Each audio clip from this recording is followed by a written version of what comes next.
Legenda Gunung Merapi. Pada suatu hari, para dewa di Kahyangan sedang berkumpul untuk menentukan nasib Pulau Jawa. Pulau Jawa yang waktu itu dihuni banyak makhluk hidup ternyata posisinya miring. Para dewa bermaksud untuk membuat pulau tersebut tidak miring. Pada pertemuan itu, mereka kemudian memutuskan untuk mendirikan sebuah gunung yang besar dan tinggi di tengah-tengah Pulau Jawa sebagai penyeimbang. Alhasil mereka sepakat untuk memindahkan Gunung Jamur-Dipa yang berada di Laut Selatan ke sebuah daerah tanah datar yang terletak di perbatasan Kabupaten Sleman dan Kabupaten Magelang. Namun di daerah di mana Gunung Jamur-Dipa akan ditempatkan, ternyata terdapat dua orang empu yang sedang membuat keris sakti. Mereka bernama Empu Rama dan Empu Pamadi. Kedua empu ini terkenal akan memiliki kesaktian yang tinggi. Raja para dewa Batara Guru kemudian mengutus Batara Narada dan Dewi Penyarikan beserta sejumlah pengawal dari Istana Kahyangan untuk menasehati kedua empu tersebut agar segera pindah ke tempat lain, sehingga tidak tertimpa oleh gunung yang akan ditempatkan di daerah itu.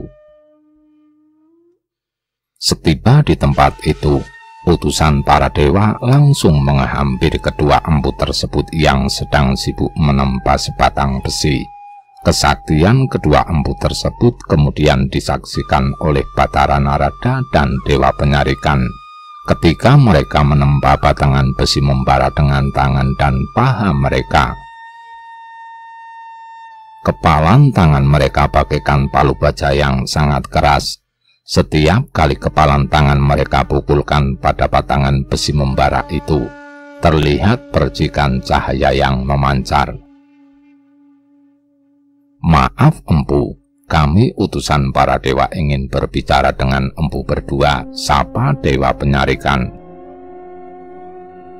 Kedua empu tersebut segera menghentikan pekerjaannya dan kemudian mempersilahkan kedua utusan para dewa itu untuk duduk.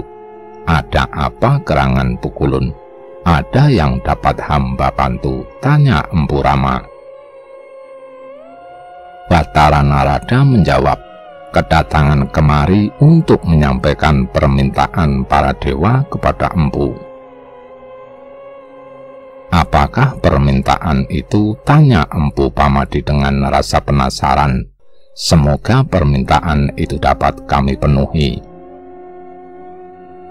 Batara Narada pun menjelaskan permintaan para dewa kepada kedua empu tersebut. Setelah mendengar penjelasan itu, kedua empu langsung menolaknya. Mereka merasa permintaan para dewa itu sangatlah berat.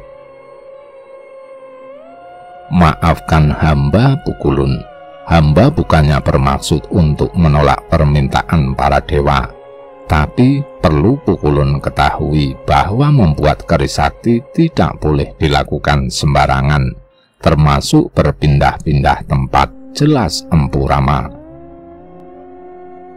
"Tapi empu, keadaan ini sudah sangat mendesak. Jika empu berdua tidak segera pindah dari sini, Pulau Jawa ini semakin lama akan bertambah miring," kata Dewa Penyarikan. "Benar," kata Dewa Penyarikan empu. "Kami pun bersedia mencarikan tempat yang lebih baik untuk empu berdua," bujuk Empu Narada. Meskipun telah dijanjikan tempat yang lebih baik, kedua empu tersebut tetap tidak mau pindah dari tempat itu. "Maaf Pukulun, kami belum dapat memenuhi permintaan itu. Kalau kami berpindah tempat, sementara pekerjaan ini belum selesai, maka keris yang sedang kami buat ini tidak sebagus yang diharapkan. Lagi pula masih banyak tanah datar yang lebih bagus. untuk menempatkan Gunung Jamurdipa itu, kata Empu Pamadi. Empu Narada dan Dewa Penyaringan yang sudah mulai kehilangan kesabaran terpaksa mengancam kedua empu tersebut agar segera pindah dari tempat itu. Wahai Empu Rama dan Empu Pamadi, jangan memaksa kami untuk mengusir kalian dari tempat ini, ujar Batara Narada. Kedua empu tersebut tidak takut dengan gertakan itu, karena mereka merasa juga sedang mengemban tugas yang harus diselesaikan. Oleh karena kedua belah pihak tetap teguh pada pendirian masing-masing, akhirnya terjadilah perselisihan di antara mereka. Kedua empu tersebut tetap tidak gentar, meskipun yang mereka hadapi adalah utusan para dewa. Dengan kesaktian yang dimiliki, mereka siap bertarung demi mempertahankan tempat itu. Tak ayal, pertarungan sengit pun tak terhindarkan. Meskipun dikepung oleh dua dewa beserta bala tentaranya, kedua empu tersebut berhasil memenangkan pertarungan itu.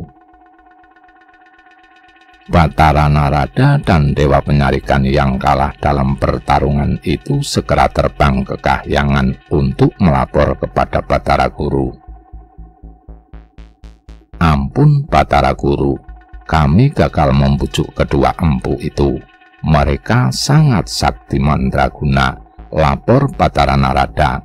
Mendengar laporan itu, Batara Guru menjadi murka. Dasar memang keras kepala kedua empu itu. Mereka harus diberi pelajaran, ujar Batara Guru. Dewa Bayu, segeralah kamu tiup Gunung Jamurdipa itu, seru Batara Guru. Dengan kesaktiannya, Dewa Bayu segera meniup gunung itu. Tiupan Dewa Bayu yang bagaikan angin topan berhasil menerbangkan Jamurdipa hingga melayang-layang di angkasa, dan kemudian jatuh tepat di perapian kedua empu tersebut. Kedua empu yang berada di tempat itu pun ikut tertindih oleh Gunung Jamurdipa hingga tewas seketika. Menurut cerita, roh kedua empu tersebut kemudian menjadi penunggu gunung itu. Sementara itu, perapian tempat keduanya membuat keris sakti berubah menjadi kawah. Oleh karena kawah itu pada mulanya adalah sebuah perapian, maka para dewa mengganti nama gunung itu menjadi Gunung Merapi. Cerita rakyat asal mula Gunung Merapi merupakan cerita rakyat yang berasal dari Yogyakarta. Cerita rakyat ini awal mulanya berkembang pada masyarakat sekitar Gunung Merapi, dan kemudian diyakini sebagai asal-usul Gunung Merapi. Seperti layaknya cerita rakyat, cerita ini juga mengandung nilai-nilai budi pekerti yang diperuntukkan bagi khalayak. Cerita ini mengajarkan bahwa orang yang tidak mau mendengar nasihat akan mendapatkan celaka. Nasihat dari dewa yang sepatutnya didengarkan ternyata dihiraukan oleh kedua empu. Akibatnya, karena enggan mendengar nasihat para dewa, mereka tewas tertindih Gunung Jamurdipa. Kita dapat mengambil hikmah bahwa nasihat baik dari siapapun itu harus kita dengar, karena itu diperuntukkan demi kebaikan kita sendiri. Sebaliknya, jika kita tidak menerimanya, maka lantas kita akan mendapatkan celaka. Selain itu, cerita ini secara implisit mengajarkan kita untuk bersikap rendah hati dan mementingkan kepentingan bersama. Empu Rama dan Empu Pamadi bersikap egois dengan mementingkan diri sendiri ketika diminta untuk berpindah tempat. Mereka lebih mementingkan kualitas keris yang mereka buat daripada nyawa makhluk hidup yang tinggal di Pulau Jawa. Jika saja Empu Rama dan Empu Pamadi bersikap rendah hati, mereka pasti tidak akan mati dan segenap pulau Jawa akan hidup dengan berbahagia. Demikianlah nilai-nilai budi pekerti yang dapat dipetik dari cerita rakyat ini. Penulis berharap dengan membaca artikel ini, pembaca dapat mengambil hikmahnya dan mengintrospeksi diri sendiri. Gunung Merapi ketinggian puncak 2968 mdpl per 2006 adalah gunung berapi di bagian tengah Pulau Jawa dan merupakan salah satu gunung api teraktif di Indonesia.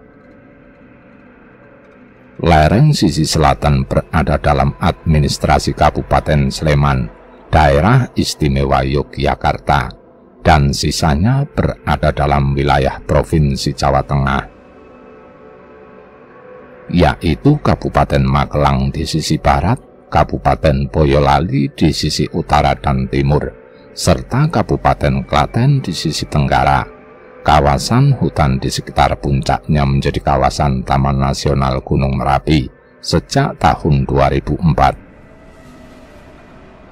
Tidak mudah mendaki Merapi. Lereng yang terjal dengan setapak bebatuan yang tidak teratur menjadi ujian tersendiri bagi para pendaki. Waktu itu Senin Legi, saya diberi kesempatan oleh Sang Pencipta Merapi untuk menjajal menuju puncak Merapi. Lalu kenapa kami berminat mendaki Merapi? Jawaban sepenuhnya tentu saja karena Merapi yang masih diselimuti sejuta misteri. Bukanlah segala sesuatu yang kian misterius semakin menarik untuk diselami dan dicari. Kemisteriusan Merapi tidak bisa dilihat dengan pendekatan murni sebagai objek wisata, seperti para turis mancanegara yang kebetulan berpapasan dengan kami di sepanjang jalan menuju puncak. Dengan bercanda, seorang teman berkomentar, para turis itu tertarik mendekati Merapi atau gunung lain di Indonesia karena di negara mereka tidak banyak ditemukan pegunungan. Karena mereka umumnya suka tantangan, jadi mereka jauh-jauh ke sini hanya berwisata, menyapa Merapi secara fisik, tidak dengan sentuhan batiniah. Oh, begitu ya, jawab teman satunya. Merapi dalam spiritualitas Jawa, mungkin penggunaan istilah ini perlu didiskusikan kembali, memiliki kedudukan tersendiri. Spiritualitas erat kaitannya dengan kemisteriusan tadi. Bukankah Tuhan pencipta alam semesta ini adalah zat atau entitas yang maha misterius? Dalam pemahaman teologi Islam, karena saya menggunakan perspektif Islam santri, Tuhan sengaja menciptakan sesuatu yang tampak dan sesuatu yang tidak tampak. Allahu a'lamul ghaibi was-syahadah. Tuhan yang maha mengetahui sesuatu yang tidak tampak atau misterius, dan sesuatu yang tampak atau indrawi. Dalam fasa ini, sesuatu yang tidak tampak atau gaib disebut lebih dulu daripada yang tampak atau syahadat. Inilah kira-kira konsep keimanan. Kepercayaan kepada yang maha gaib menjadi ukuran keimanan seseorang. Begitupun dengan Merapi. Secara kasat mata, ia hanya tumpukan bebatuan, tanah serta tumbuh-tumbuhan yang menjulang tinggi menatap langit, dan kemudian orang menyebutnya sebagai gunung. Munculnya sebutan Merapi mungkin saja karena gunung ini salah satu yang paling aktif. Tercatat sejak tahun 1548, Merapi sudah meletus sebanyak 68 kali. Akan tetapi dibalik fenomena zahir atau luar yang tampak oleh mata itu, Merapi mengandung misteri yang tak ada habis-habisnya, ibarat magma yang dikandung dan sedia kapanpun dimuntahkannya. Kemisteriusan Merapi dibentuk dari ramuan berbagai dimensi, historisitas, mitologi, supranatural, cerita dan kesan hingga bercampur aduk dengan semangat spiritual. Saya berpendapat bahwa perbedaan antara supranatural dengan spiritualitas. Supranatural berarti kekuatan dahsyat yang identik dengan kejadian di atas hukum alam. Supra berarti di atas dan natura bermakna alam. Dalam dimensi supranatural ini, berbagai motivasi orang mendatangi tempat-tempat yang mengandung banyak misteri, salah satunya dengan mendaki Merapi. Biasanya selalu terkait dengan problematika hidup keseharian, mulai yang ingin keluar dari kesulitan ekonomi, berharap segera mendapat jodoh, hingga pejabat yang mau naik pangkat.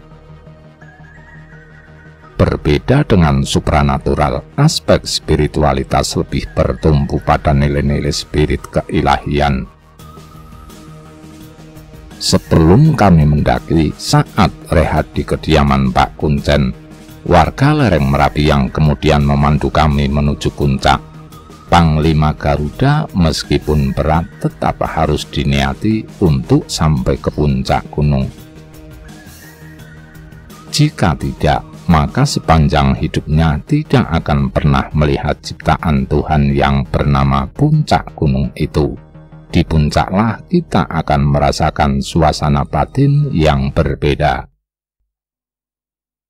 Ketika hamparan bumi terlihat membentang, angin semilir meraba kulit, hawa dingin yang menyelimuti tubuh, saat itulah Tuhan yang selalu kita sebut-sebut itu merasuk dalam jiwa kita. Betapa diri ini terasa begitu kecil, tiada daya dan upaya kecuali atas perkenannya. Begitu Panglima Garuda berpesan sembari kami menyiapkan perlengkapan mendaki. Lalu apakah supranatural dan spiritualitas itu sesuatu yang bertentangan atau saling terkait satu dengan lainnya? Seyogianya keduanya tidak untuk dipertentangkan, tapi saling mengisi. Kekuatan adikodrati atau supranatural sebenarnya sebagai salah satu pertanda kebesaran Tuhan. Semakin tinggi seseorang memiliki atau mengalami kekuatan supranatural atau adikodrati, seharusnya semakin dalam spiritualitasnya, karena dirinya lebih banyak menjumpai kebesaran Tuhan. Dengan serta-merta, kekuatan-kekuatan itu membimbingnya menjadi pribadi yang tidak sombong, angkuh, takjub akan diri sendiri, merasa diri paling hebat, atau bahkan menganggap remeh orang lain. Sebab itu semua hanyalah hak Tuhan semata. Hanya Tuhan yang boleh sombong dan lain sebagainya. Intinya, semakin sakti seseorang, dia akan semakin merunduk di hadapan Tuhan dan bahkan antar sesamanya.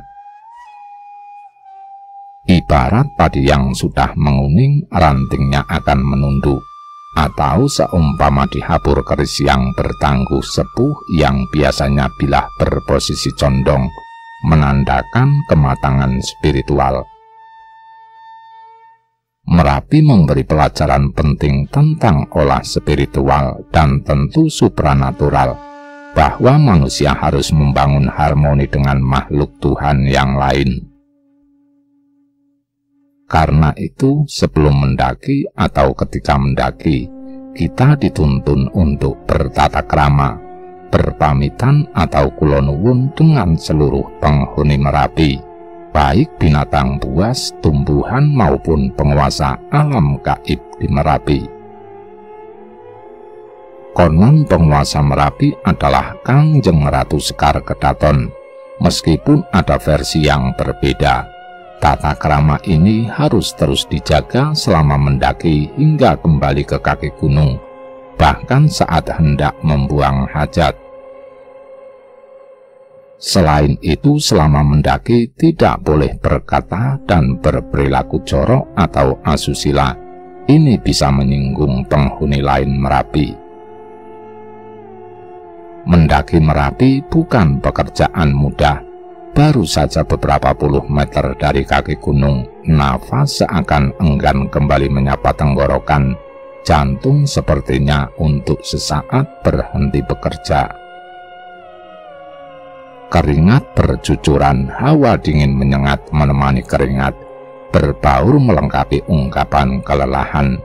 Sesekali harus terhenti sejenak, mengumpulkan kembali tenaga. Sambil mengatur nafas sembari menatap ke puncak, terasa begitu jauh, bahkan ada keraguan di dalam hati. Mungkinkah mampu mencapai puncak Merapi? Saat itu ketika kami tampak kelelahan, Panglima Garuda selalu mengingatkan untuk tidak memaksakan diri, berhenti untuk istirahat, melangkah pelan, dan yakin puncak itu akan tercapai. Dari kaki gunung hingga ke puncak ada 5 pos pemberhentian. Di setiap pos kami selalu berhenti meski tidak lama. Kecuali di pos 3, kami sempat membuat perapian untuk sekedar menemani hawa dingin yang terasa menusuk-nusuk hingga ke tulang. Waktu itu tepat pukul 4 dini hari. Kemudian kurang lebih pukul 4:30 waktu Indonesia Barat, kami tiba di pos 4 atau dikenal juga dengan Puncak Lama, bersamaan dengan azan subuh berkumandang. Pos 4 Merapi ini memiliki cerita tersendiri. Puncak ini dikenal sebagai Pasar Bubrah, atau ada yang menyebut pula Pasar Setan. Konon disinilah tempat perjumpaan berbagai makhluk halus, tempat mereka melakukan transaksi. Dalam perspektif supranatural, tempat ini mengandung sumber energi yang sangat besar. Beberapa bebatuan di sini tak lain adalah sebagai meja di alam tetangga.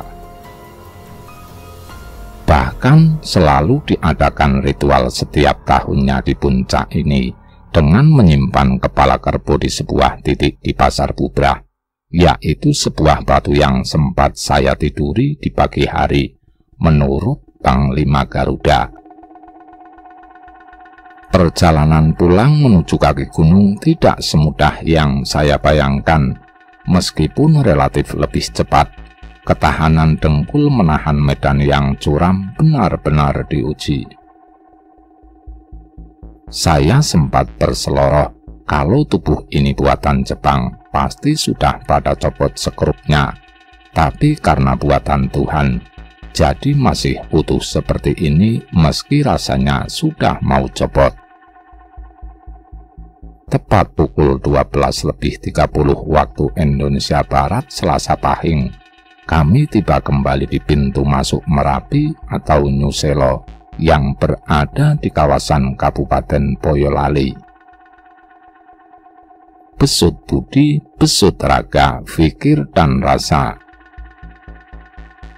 Pelajaran penting dari Merapi erat kaitannya dengan sebuah falsafah Jawa yang diajarkan oleh Panglima Garuda tentang besut budi, yang harus selalu seimbang dengan besut raga, fikir dan rasa. Secara harfiah, besut berarti menggosok logam agar hilang kotorannya, sedangkan budi adalah akhlak atau alat batin yang merupakan panduan akal dan perasaan untuk menyeimbang baik dan buruk. Besut budi kira-kira bermakna membersihkan akhlak dari kotoran, agar ia memancarkan kebaikan, mamayu hayuning bawono atau memperindah keindahan dunia. Jika seseorang terlalu sibuk dengan besut raga, ia hanya memperbesar otot tanpa isi dan ketajaman hati. Begitu pula bila hanya membesut fikir, efeknya banyak bicara tapi sedikit realisasi. Dan jika melulu membesut rasa, jadi sangat sensitif tanpa tahu merumuskan tujuan dan cara menggapainya. Untuk mencapai budi yang luhur antara ketiga dimensi tadi, raga, fikir, dan rasa harus seimbang, sehat secara ragawi, cerdas dalam berpikir, serta tajam dalam rasa kebatinannya. Nah, pendakian Merapi merupakan akumulasi dari proses tempa ketiga aspek ini. Secara fisik atau raga benar-benar diuji ketahanannya dengan medan yang sulit, bahkan nyawa bisa menjadi taruhan. Pun kita harus cerdas berpikir mencari lalu lintas yang efektif dan tepat sasaran. Jika tidak, bisa jadi tersasar dan tak kunjung tiba di tujuan. Dan di Merapi kita betul-betul merasakan nilai-nilai ketuhanan, hubungan antara hamba dan penciptanya hablum minallah, dan hubungan antar sesama hablum minanas saling bertegur sapa dengan makhluk Tuhan yang lain, dan menyadari betapa manusia ini lemah di tengah kebesaran ciptaan Tuhan. Di dalam ajaran Islam sendiri, bukankah Rasul diutus untuk menyempurnakan akhlak yang mulia? Akhlak yang mulia atau ma'rimal akhlak yang dimaksud hadis qudsi ini, menurut saya sama dengan pengertian budi dalam uraian paragraf di atas. Karena itu, dalam tasawuf Islam dikenal pula istilah riyadah badaniyah atau besut raga, riyadah bataniyah atau besut rasa, dan riyadah fikriyah atau besut fikir. Ketiganya menuju perilaku yang rahmatal lil alamin, mamayu hayuning pawono. Ulasan panjang tentang hal ini banyak dijabarkan dalam kitab Ihya Ulumuddin karangan Imam Al-Ghazali. Saya memahami dari obrolan singkat bersama Panglima Garuda, bisa berbeda dengan pemahaman yang lain, bahwa spiritualitas itu untuk membangun harmoni kedamaian di tengah beragam cara atau agama orang mendekati Tuhannya. Belajar spiritual dan energi supranatural bukan untuk saling mengalahkan, bukan untuk mengatakan dirinya hebat sedangkan yang lain tidak, bukan untuk mengatakan yang lain kurang sedangkan dirinya sempurna,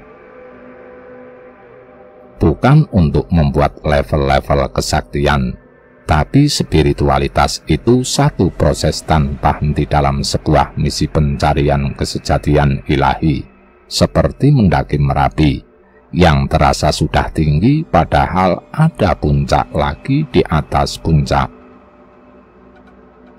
Pribadi yang memiliki kedalaman spiritual, dia akan memancarkan kebaikan, memperjuangkan kemaslahatan dalam setiap tindak tanduknya. Tentu saja perjuangan itu butuh lapisan energi yang besar. Saya dan mungkin yang lain berharap dapat menyerap sebanyak mungkin energi Merapi, meskipun saya dalam proses awal untuk mendukung langkah kami selanjutnya. Dalam memancarkan kebaikan atau prestasi optimal, dimanapun kami berkiprah sebagaimana energi Merapi dan meteor yang senantiasa memancar hingga ke relung-relung kehidupan yang sunyi. Catatan singkat ini tentu saja masih terdapat banyak kekurangan, baik bahasa maupun pemahaman, berhubung tingkat rekaman penulis yang biasa-biasa saja. Saya berharap dapat disempurnakan oleh pembaca, terlebih sahabat sependakian. Nuwun, nuwun, nuwun.